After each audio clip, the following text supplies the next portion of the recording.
Hello, I was going to begin this clip by saying that in only a few days we're going to have a new prime minister, and I just hope that she or he or she finally comes up with something concrete to help us during this terrible accelerating cost of living crisis.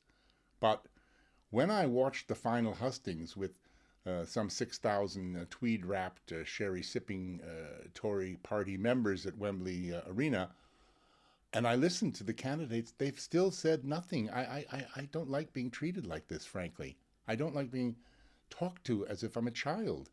They told me nothing. When Liz Truss, and Rishi was even worse, but when Liz Truss was asked, so finally in this last hustings, hey, what are you going to do for the public? What are you going to do for us? She said that the chancellor will be making decisions and putting some things into action, full stop.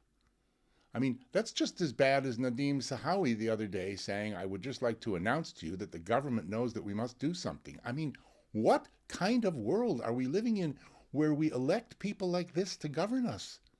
What kind of leaders are these? I'm sorry. They have a lot of good qualities, but this is not acceptable.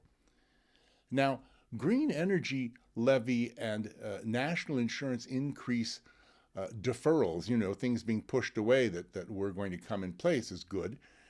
But that's just tinkering at the edges, and more windfall taxes and enforced price reductions on energy companies is problematic. It's a little bit socialistic, some people may say. And of course, we can't reduce oil and gas prices while President Putin is still waging war, cutting off supplies.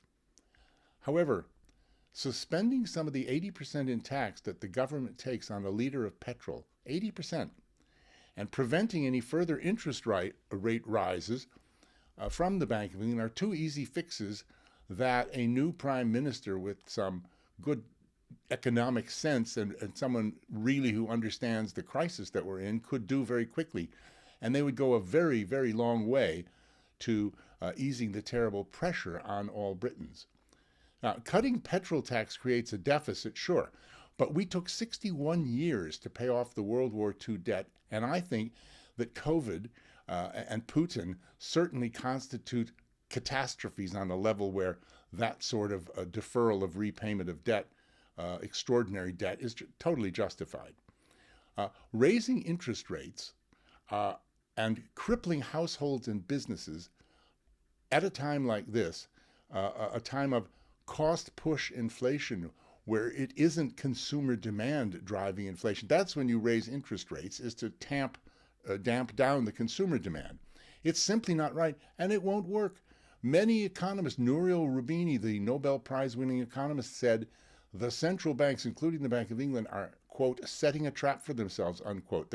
It's going to blow up in their faces, and they know it. But I guess they feel they have to do something, and that the traditional knee-jerk reaction is inflation up, oh, raise interest rates. But, that's not this situation. And they're raising interest rates here to, quote, protect the pound, unquote, because America raised there. But the situation in America is quite different than here.